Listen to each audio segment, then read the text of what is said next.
네, 반갑습니다. 옆 사람한테 좀 축복의 말을 좀 해볼까요? 오늘 이곳에서 하나님께서 당신에게 말씀하실 것입니다. 옆 사람에게 좀 얘기 좀 해줄까요? 네. 그게 믿어지셔서 말씀하시는 거예요? 아니면 제가 하라고 해서 말씀하시는 거예요? 네. 하라고 해서 할 때, 순종할 때, 일이 시작돼요. 오늘 초점이라는 주제를 가지고 하박국서 1, 2, 3장 간단하잖아요. 근데 우리 삶에서 선지자 하박국이 뭐라고 이야기하는지 들어봤으면 좋겠습니다. 성경을 갖고 계신 분은 하박국서를 좀 펴주시면 중간중간에 저희가 다 읽지는 않겠지만 같이 좀 볼 수 있었으면 하거든요. 하박국서는 우리말 성경 1334쪽에 있습니다. 네. 찾으신 줄 알고 제가 한 가지 좀 상상을 해본 이야기를 하려고 합니다. 여러분이 잠깐 눈을 감으시고요. 저를 좀 따라와 주세요. 여러분이 지금 넓은 들판에서 나갔다고 한번 상상해 보시기 바랍니다. 이렇게 추운 겨울날이 아니라 봄날쯤으로 생각하시면 되고요. 거기에는 하늘을 날도록 만들어진 거대한 기구가 하나 놓여 있습니다. 그리고 여러분이 한 명이 그게 나가 되겠죠. 내가 그 기구에 호기심을 갖고 탑니다. 그리고 누군가 옆에서 그 기구를 메어놨던 밧줄을 풀었습니다. 그리고 기구가 하늘을 향해 올라가기 시작하는 걸 몸으로 느끼면서 당신의 마음은 설레기 시작합니다.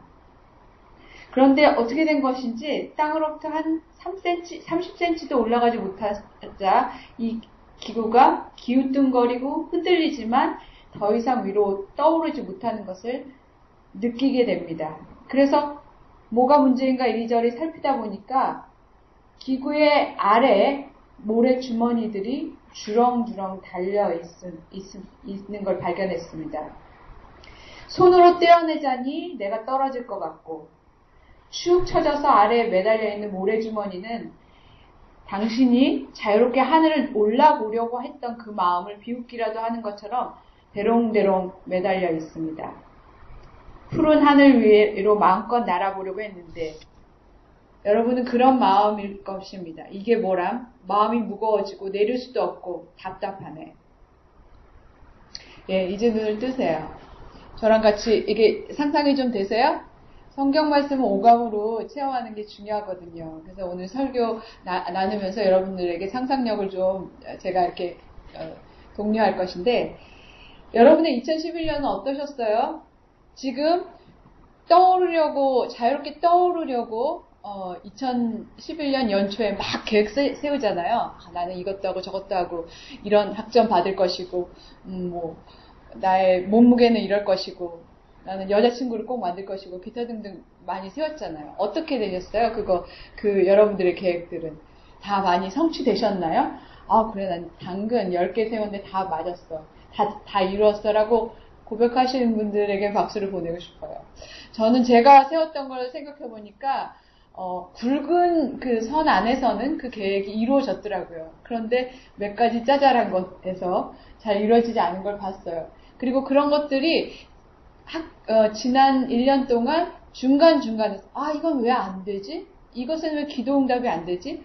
할 때 마치 기구가 떠오르고 싶은데 날 못 떠오르게 하는 모래 주머니처럼 대롱대롱 매달려 있는, 그래서 마음이 먹고 때로는 그래서 예배도 잘 안 되고 내 마음에 기쁨이 없는 그런 상태가 되는 저를 봤습니다. 사실 방금 저희가 상상했던 건 제 이야기이기도 해요.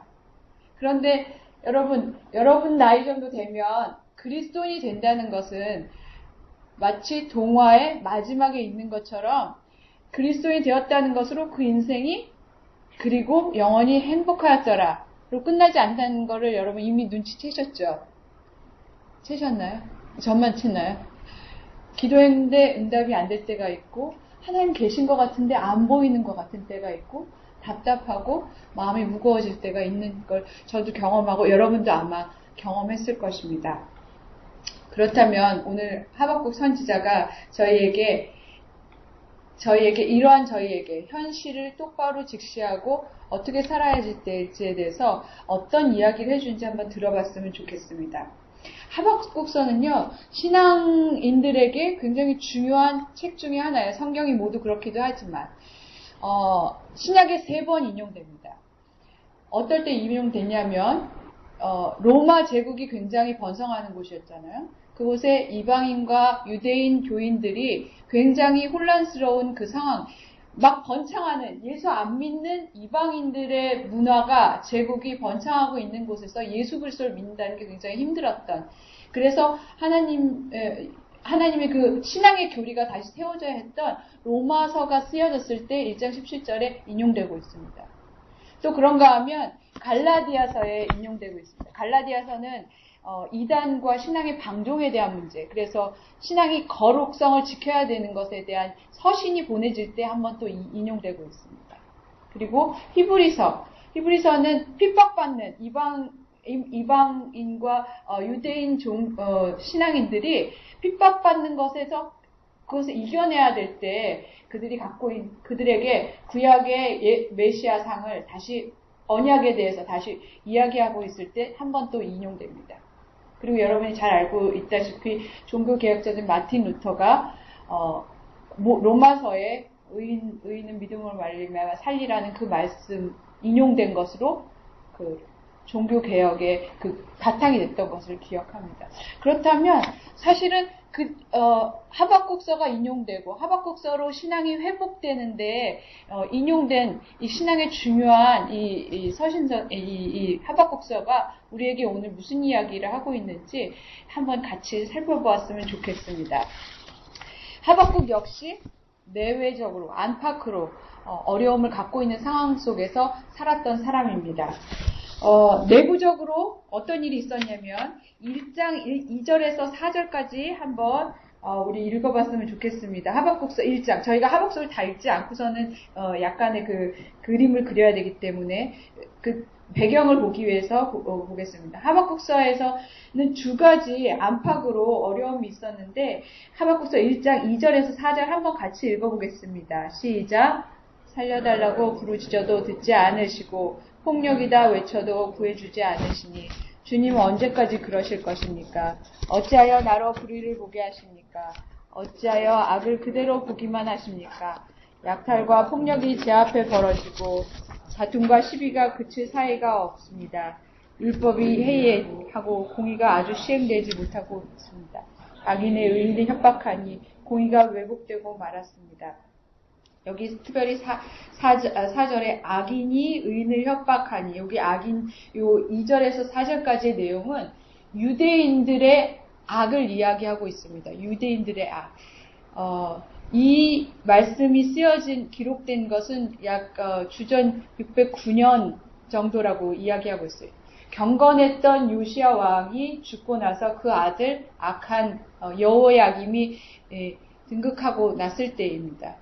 그때 더 이상 신앙의 경전인 토라를 존중하지 않고, 그리고 신명기의 법대로 제사하지 않고, 그리고 제사장이 가르치는 이야기들을 듣지 않는, 자기가 소견대로 옳은 대로 살기 시작한 유대인들에 대해서 지금 하박국 선지자가 중보하고 있는 내용이에요. 굉장히 간절하지 않아요? 저는 개역개정을 저희 교회가 쓰기 때문에 제가 개역개정으로 이 말씀을 준비했는데 우리말 성경을 보니까 더 리얼한 것 같아요. 기도했는데도 이들이 변하지 않는 악, 하나님의 백성이라고 하는데 돌아오지 않는 것 때문에 간절하게 기도하고 있는 것을 볼 수가 있습니다. 내부적 상황이 악했습니다. 그런데 내부적 상황뿐 아니라 외부적 상황, 즉 바벨론이 통치하고 있는 그 상황 역시도 5절 이후에 나오는데, 주전 612년부터 바벨론은 애굽과 팔레스타인 지역을 다 점령하기 시작했죠. 그리고 유대인들까지 점령하게 되었습니다. 그래서 이 하박국서 1장 5절 이후에 하박국이 또 하나님이 직접 얘기해주는 바벨론은 굉장히 사납고 무서운, 성질이 급한, 그리고 잔인한 민족으로 여기에 표현되어 있는 것을 저희가 나중에 읽으실 수 있을 텐데, 특별히 이 무섭고 두렵고 사나운 것은요, 어느 정도냐면, 예를 들면, 느부갓네살이 열왕기 하에 보면, 느부갓네살이 유다왕 시드기야를 잡았을 때, 마지막으로 그 아들들을 앞에서 다 죽이고, 그리고 시드기야의 눈을 뽑아요. 그러니까 이 사람이 시드기야 왕이 마지막에 본 것은 아들의 죽음으로 기억하게 하려고. 그 정도로 잔인한 민족이었습니다. 재밌는 것은 제가 개역개정으로 봤을 때 강포란 말이 6번 나오거든요. 1장과 2장에 보면 이거는 violence, 그러니까 폭력적이면서도 그리고 불의를 행하는 그런 의미인데, 2번이 유다 백성을 향해서 나오고 4번이 바벨론 백성을 향해서 나와요. 그 얘기는 악이 2배 이상 많은 거잖아요. 하박국이 갖고 있었던 두 가지 질문은 이것이었습니다. 하나님, 우리 안에, 우리 하나님을 믿어야 되는 우리 안에 왜 이렇게 불의가 성한 거죠? 그것이 1장 2절에서부터 4절의 기도였어요. 그리고 하나님이 그 이후에 응답하십니다. 또 하나의 의문은 뭐냐면, 저희 악한 건 이해하겠어요. 근데 우리보다 2배 이상 악한 그 바벨론을 심판의 도구로 사용하는 게 이게 맞습니까? 하나님 정말 정의 하나님, 사랑의 하나님 맞습니까? 이 의문이 끊임없이 있었습니다. 그것으로 기도하고 매달린 것이 하박국 1장과 2장의 이야기입니다. 그렇다면 하박국의 이러한 기도의 내용과 태도를 가지고 우리가 배울 점들을 한번 살펴보도록 하겠습니다. 첫 번째는 이 사람에게는 오늘 주제의 가장 키포인트이기도 하지만 초점이 어디 있었냐는 거예요. 하박국의 초점이. 아까 기구의 예를 다시 보면 기구가 떠오를 것 같은데 안 떠오를 때 우리는 모래주머니에 가서 초점을 맞추죠. 안 떠오르게 되는. 저희 어머님이 이제 9시 뉴스를 보시면요. 국회 나가셔야 될 것 같이 매번 바뀌는 대통령에 대해서 이 사람이 이래야 되는데 이거 안 됐고 뭐 저러면 안 된다 이런 말씀을 하세요. 그럼 제가 엄마가 국회의원 돼야 되는데 그 얘기를 하거든요. 근데 저희 안에 문제가 일어나는 것, 그 사고의 소식을 들으면 저희도 모르게 바로 초점이 우리의 마음이 그곳에 가게 되는 것을 보게 돼요. 근데 거기만 머물면 그거는 크리스찬의 너클은 누구나 하는 것이죠. 하박국 선지자가 우리에게 다시 도전하는 것은 상황을 직면하고 사건을 직면하고 문제를 직면해야 하지만 거기에 머물지 말라는 것입니다. 이 사람이 하지 않았던 것은 그것이에요. 하지 않는 것. 자기가 머물러 있는 상황, 내부적 상황, 외부적 상황에 초점을 머물지 않고 하나님께로 초점을 돌립니다. 언제까지 돌렸을까요? 잠깐 돌렸을까요? 아니에요. 응답이 올 때까지. 자기가 그 믿음에 하나님의 말씀에 설득될 때까지 돌렸습니다. 그런데 그 기도는 한 가지 아주 중요한 것에 근거하고 있습니다. 여러분 초점을 돌릴 때는요,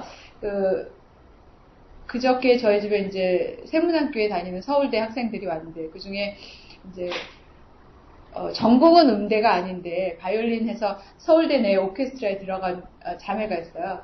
그런 얘기를 하더라고요. 자기가 바이올린을 할 때 잘 하려면요, 긴장을 해야 되는데 딱 한 가지 조건이래요. 의자에 앉을 때 30cm 안에 앉아야 된다는 거예요. 어떤 사람은 3cm까지도 한대요.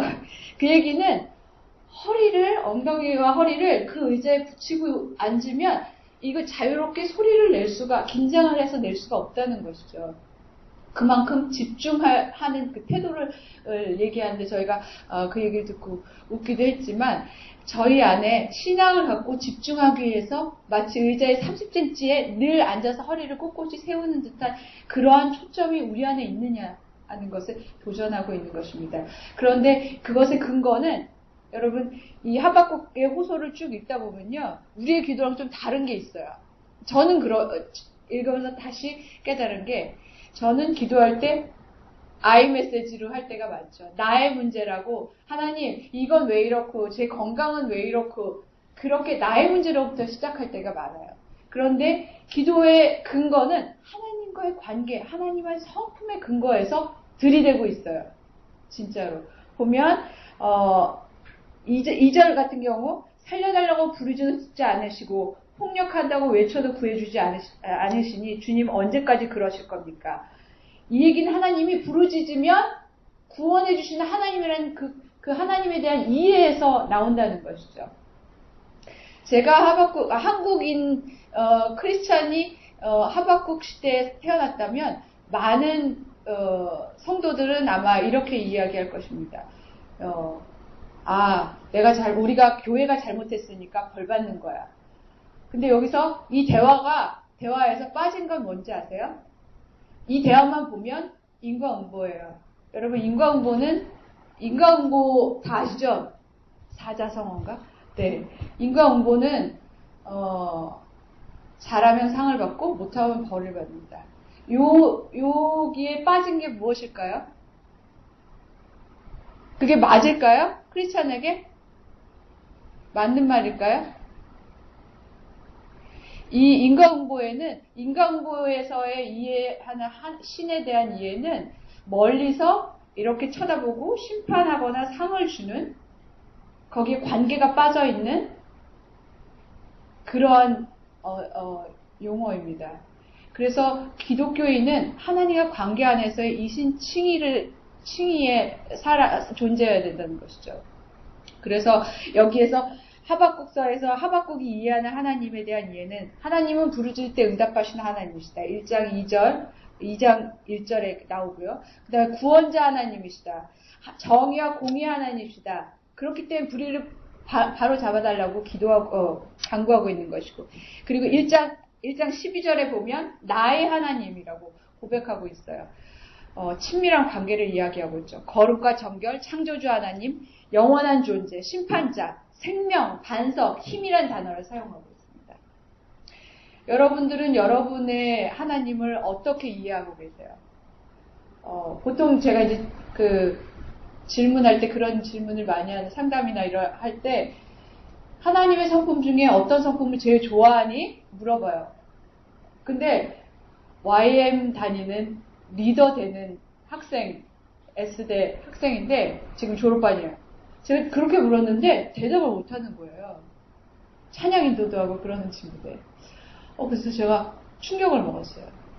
여러분들에게 제가 질문한다면 당신의 하나님은 어떤 하나님이십니까? 또는 당신이 좋아하는 하나님의 성품은 무엇입니까?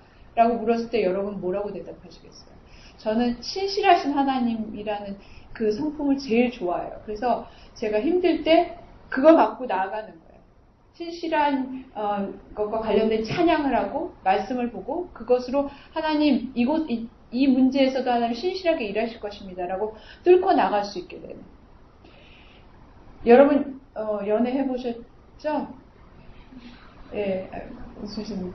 예, 연애할 때 그 사람을 아는 만큼 사랑의 깊이가, 친밀도가 깊어져요. 그 사람을 아는 만큼 내 모습 그대로 나아갈 수 있어요.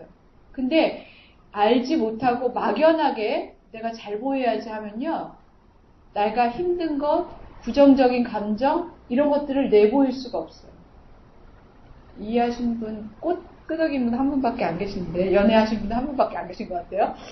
예, 그래서 예의 갖추는 게요, 그만큼 친밀하지 않다는 뜻이거든요. 그래서 여러분, 근데 여기를 읽어보면요, 하박국이 예의 갖추지 않아요. 굉장히 들이대고 정말 불평하고. 그래서 제가 이거를 준비하면서 어느 주석서에 보니까 불평한 첫 번째 선지자라고 하박국이 쓰여졌더라고요. 저는 그게 맞기도 하고 안 맞기도 한 것 같은데, 그만큼 하나님과 신뢰하는 관계였다는 거죠. 솔직한 것. 그래서 초점을 맞추되 하나님과의 관계 안에서 그분을 이해하는 만큼 하나님께 초점을 맞추고 버티기를 할 수 있는 것. 이것이 바로 의인은 믿음으로 살리는 그것의 기본이 됩니다. 이 이야기는 저희에게 하박국의 이러한 태도는 우리에게 어떤 도전을 주는가 하면, 솔직하게 하나님께 나아갈 수 있는가를 도전하고 있어요. 너 지금 갖고 있는 문제, 뼈드락지에 대한 문제, 성적에 대한 문제, 그게 뭐든지 하나님 너무 서먹해요. 아까 교회 정하시는 거 기도하면서 탐방하고 계실 텐데, 오늘 이 교회 갔는데 이런 걸 보고 이게 좋았고 이거 안 좋았는데요. 이게 머리에서 머물면요. 초점이 그 문제에 머문 거예요. 하나님 포함시켜서 기도하기 시작하실 때 하나님이 인도하실 거거든요. 그게 솔직하고 진실된 기도의 근간이 됩니다. 그렇다면 하나님을 아는 것은 우리에게 믿음을 주고 아는 만큼 행동하게 하고 그것이 모여서 우리의 삶이 거룩한 삶이 된다는 게 하박국에서 우리에게 도전을 주는 것입니다. 그리고 나서 어떤 행동을 했습니까? 이 하박국은 부르짖는데도 안 들으시는 그것에 불평하고 항의했지만 버티기를 했죠. 오늘 2장 1절 읽었는데 한 번만 다시 읽어보겠습니다. 시작.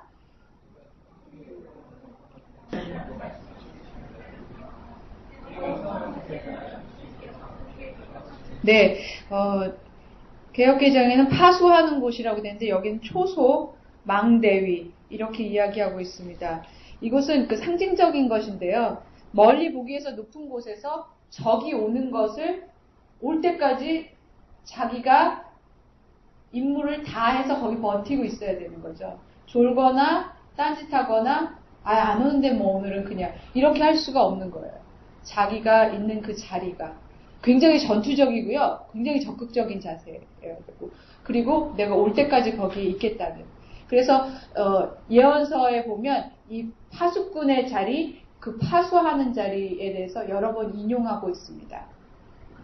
특별히 이것은 기다림에 대한 하나님이 응답하실 것이라는 기다림에 대한 그 자세를 이 파수꾼의 이 자리, 망대위의 자리에서 우리가 배울 수 있는데 여러 위인들이 처한 환경에서 괴로워할 때마다 그 고뇌하지만 하나님 앞에서 고뇌하고 기다렸다는 것입니다. 그것이 어려움을 직면하고 있는 크리스찬들이 가져야 될 자세인 거죠. 시편 27편 한번 같이 볼까요? 시편 27편 저희가 배울 수 있는 하박국선 잠깐 이렇게 찜해 놓으시고요. 시편 27편 잠깐 펴보겠습니다. 시편 기자 역시 여러 하나님이 자기 백성들에게 아무런 잘못도 저지르지 않았는데 그 얼굴을 숨기시고 보여주지 않는 것 같다고 고소하는 장면들이 나옵니다. 시편 27편 7절에서 9절까지 한번 보겠습니다. 시편 27편 7절에서 9절 한번 같이 읽겠습니다. 시작. 내가 주를 애타게 부를 때 들어주십시오. 나를 불쌍히 여기시고 응답하여 주십시오. 주님께서 나더러 내게 와서 예배하여라 하였을 때 주님 내가 가서 예배하겠습니다 하고 대답하였으니 주의 얼굴을 내게 숨기지 말아 주십시오.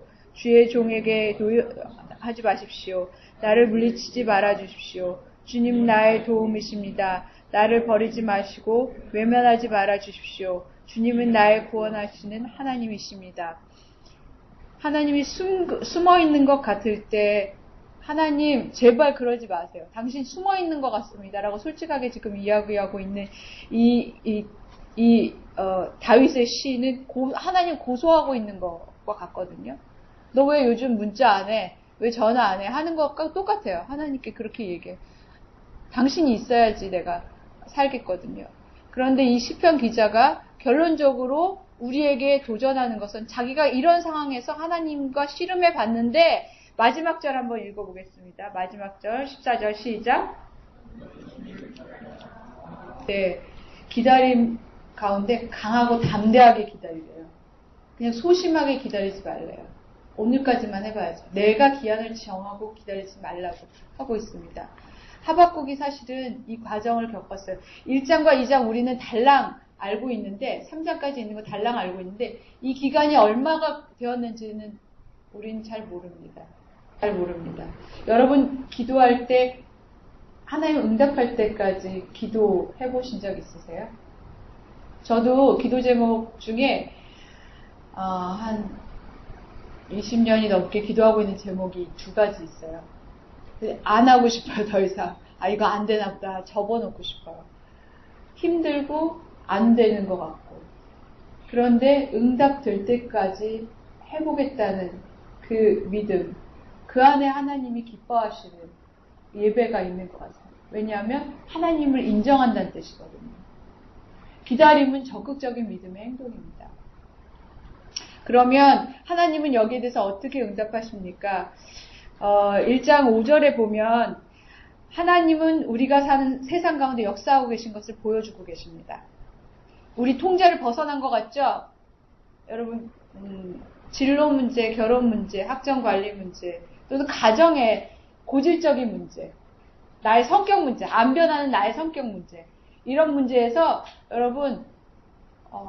여러분이 하나님은 여기에는 역사 못할 거야. 또는 우리나라 정세, 오늘 손 목사님 말씀하신 올해 되게 중요한 해잖아요. 또 북한의 그 정권도 바뀌었고, 이 안에서 하나님은 어떤 일을 하실 수 있을까? 하나님께 응답 받을 때까지 우리가 왜냐하면 하나님이 거기에 역사하고 계신 하나님이기 때문에. 두 번째는 하나님은 2장 2절에 우리가 읽은 것인데 자기를 기다리는 자에게 말씀하신 하나님이에요. 여기서 묵시라는 단어가 나오는데 문자적으로 눈에 보이는 것을 의미합니다. 예언자가, 이 선지자가 계시를 들은 것 또는 본 것을 기억하게 정말 적으라고, 그래서 다른 사람에게 전파하라고 이야기하고 있습니다. 여러분들이 중보하고 있는 문제들이 여러분의 삶 이상 뛰어넘어서 중보하고 있는 문제들이 하나님 말씀하실 거예요. 그럼 말씀하실 때 적어놓고 다른 사람들과 나누는 것 너무 중요합니다. 난 선지자가 아닌데요. 여러분 다 예수 그리스도를 믿는 성령이 와 계신 하나님이 선지자세요. 만인 제사장이에요. 제사장이세요. 그런 의미에서 하나님 말씀하실 거야. 그래서 큐티나 기도할 때 노트를 꼭 놓고 하세요. 그러세요? 머리 좋은 거 믿지 마세요. 어느 순간부터 기억이 안 납니다. 그래서 정말 적을 것을 놓고 하나님 말씀할 때 기억하고 1년 뒤에 보잖아요. 놀랍니다. 저희 같이 사역하는 목사님 중에 조희선 목사님 계신데요. 그분 성경 참 재밌어요. 성경을 이렇게 보면 이렇게 옆에 매돌 며칠 응답 또는 매돌 며칠 계속 그 날짜가 써 있어요. 그래서 목사님 이거 뭐예요? 제가 여쭤봤더니 본인이 기도하고 있는 문제에 응답한 거를 거기 옆에다가 그 구절 옆에다가 적으신 거예요. 근데 성경이 살아있는 성경이더라고요. 여러분들에게도 하나님 말씀하실 때 그것을 적고 나누고 기억하고 그럴 때 여러분 신앙의 역사성이 세워져 나가는 것을 볼 수 있습니다. 그리고 마지막으로 하나님이 의인은 믿음으로 사는 것에 대해서 말씀하시고 그것을 다시 도전하는 것을 2장 3절에서 볼 수 있습니다. 3절 이후에 의인은 믿음으로 산다는 원리는 구원과 그리스도의 삶의 굉장히 핵심이죠. 왜냐하면 의인과 악인이 비교점이 뭔지 아세요? 여기 그 악인 바벨론에 대해서는 무슨 얘기를 하냐면 자신의 힘을 신으로 삼은 존재들이라고 이야기하고 있어요. 자기중심적인 것이죠. 죄가 그렇게 들어오기 시작한 거죠. 초점을 나에게 돌리면서 수치가 들어오면서 하나님이 안 보이기 시작한 것이 바로 죄이고 그리고 죄된 삶이 되었습니다. 악인은 그럼 뭡니까? 초점을 나에게서 돌려서 상황에서 돌려서 하나님께 맞추기 시작한 게 의인의 삶인 거예요. 믿음으로. 잘 안 돼요. 왜냐하면 우리가 자유의지가 있기 때문에. 의지하고 싶은 것들에 눈을 돌리죠. 우리 상황 어려울수록 더 그래요. 스트레스 받을수록 더 그래요. 족보에다가 우리 누가 갖고 있는 시험 족보에다가 우리 의지하게 되고, 나보다 실력 좋은 사람, 나보다 돈 있는 사람, 예쁜 사람, 여러 가지 것들, 그런 것에 우리가 눈을 돌릴 수 있잖아요. 그런데 그 자유의지를 순복한다는 의미는 내 초점을 나나 의지할 수는 어떤 것이 아니라 하나님께 돌린다는 의미를 가지고 있습니다. 여러분, 하박국이 하나님께 초점을 두고 하나님과의 관계 안에서 하나님 이해한 만큼으로 기도하고 버티기를 했을 때 그 결과가 어땠습니까? 그 결과는 하나님의 음성을 들었을 뿐 아니라 3장에서 나옵니다. 3장은 무화과 잎이 없고 외양간에 소가 없고 그걸로 굉장히 유명하죠, 마지막에. 근데 3장 전체는요, 찬양이 있는 기도, 예배예요. 1장과 2장은 예배하는 모습보다는 전투하는 모습, 기도 가운데 땀 흘리며 기도하는, 그리고 불평 섞인, 원망 섞인, 분노가 가득한 그런 느낌이라면 3장은요, 기쁨과 즐거움과 자원하는 마음으로 하나님을 완전 높이고 있는, 우리 아까 찬양한 것처럼 완전 높이고 있는 걸 볼 수 있어요. 왜요? 하나님 말씀을 들었거든요. 하나님이 믿음으로 그럼에도 불구하고 내가 이야기할 거라는 것을 들었을 때 믿음이 생기고 믿음은 살아있는 예배로 회복되게 됩니다. 그렇다면 우리가 다시 돌아가 볼 수 있겠죠. 여러분 하박국 3장에 이런 살아있는 예배를 여러분 고백을 드릴 수 있나요? 정말 내가 외양간에 소가 없고 학점 잘 안 나왔고 미래가 불투명하고 이렇더라도 나는 하나님을 찬양하고 하나님 한 분만으로 기뻐할 수 있을까? 이런 고백 나 과연 할 수 있을까? 내가 주일날 여기 대학부 예배 올 때 이런 살아있는 예배와 기쁨이 있는가? 감격이 있는가? 여러분 스스로 한번 여러분에게 도전해보세요. 그것이 없다면 여러분이 어쩌면 1장과 2장을 거치지 않았기 때문일지도 모르겠어요. 거룩한 분노를 가지고 하나님과 씨름한 그 자리가 없었기 때문일 수도 있습니다. 2012년이 밝았어요, 여러분. 또 계획 세우셨죠? 다 나름. 안 세우신 분들은 구정이 있습니다. 그러니까 늦지 않았어요. 여러분 삶에 하박국 3장에 살아있는 예배가 없다면, 기쁨의 찬양이 터져 나오지 않다면, 그 기쁨이 없다면 생각해 봐야 됩니다. 왜 나는 이 메말라 있는 이 예배에 습관적으로 그냥 오고 있는가? 나는 왜 거룩한 분노가 없지? 그냥 살고 있지? 여러분, 우리에게 가장 큰 장애가 무엇인지 아십니까? 그건 무관심이 아니에요. 하나님에 대한 잘못된 생각을 갖고 있는 것이 맞다고 생각하고, 하나님 이러실 거야. 여러분, 하나님이 다 알고 계세요. 죄송하지만. 그리고 우리가 하나님을 아는데, 안다고 생각하는데 모르는 게 너무 많잖아요. 그래서 저는 여러분들이 올 한 해 2012년에 하박국 3장의 그 경험이 회복되었으면 좋겠습니다. 하나님을 아는 만큼은. 근데 여기 여러분 중에 신앙의 연배가 다 다르겠지만 저는 하나님을 아직도 막연해요. 어색해요. 잘 모르겠어요. 두려워요. 예전에 첫사랑이 있었고 그런 경험 수련해서 했어요. 막 눈물 콧물 다 빼고 하나님 경험했어요. 방언 받았어요. 상관없어요. 그 자리, 과거가 그랬던 지금 어색하든 그 솔직함으로 나가기 시작한 데서 시작하면 됩니다. 그것이 하나님께 초점을 다시 회복하는 첫 단추가 되는 거예요. 솔직한 기도, 솔직한 만남. 그리고 그 예배를 회복하기 시작할 때 믿음이 생기고, 믿음과 예배는 순환적이에요. 내가 믿음이 없을 때 예배 드리기 시작하면 믿음을 다시 회복할 수 있고, 믿음이 생겼을 때 또 예배하게 되고, 이게 회복되는 그 순환적인 관계 안에 있습니다. 여러분, 늘 들어서 하나님께 무거운 모래주머니들의 존재에 대해서 이야기하기 시작하십시오. 솔직하게. 그럴 때 하나님께서 여러분들의 모래주머니에 대해서 어떻게 일하실지에 대해서 말씀하실 거예요. 그것을 통해서, 그것 위에서 하나님이 어쩌면 그 모래주머니들, 여러분 성격이나 가족 문제나 진로나 관계 문제 안에서 하나님이 무엇이라고 말씀하시는지 들으셔야 합니다. 그럴 때 여러분이 예배가 회복하기 시작하고 이해할 수 있게 되고 믿음으로 한 발자국 올 한 해를 걷기 시작하기로 여러분이 다시 회복할 수 있을 것입니다. 우리 하박국서 2장 1절 제가 한 구절 읽고 여러분이 따라해 보세요. 고백적인 고백으로 한번 같이 제가 이야기하면 여러분이 나의 고백으로, 자신의 고백으로 한번 올 한 해를 놓고 하나님 앞에 고백해 봤으면 좋겠습니다. 내가 초소 위에 올라가서 서겠다. 그냥 따라해 주세요. 내가 초소 위에 올라가서 서겠다. 망대에 올라가서 나의 자리를 지키겠다. 주님께서 나에게 무엇이라고 말씀하실지 기다려 보겠다. 내가 호소하는 것에 대하여 주님께서 어떻게 대답하실지를 기다려 보겠다.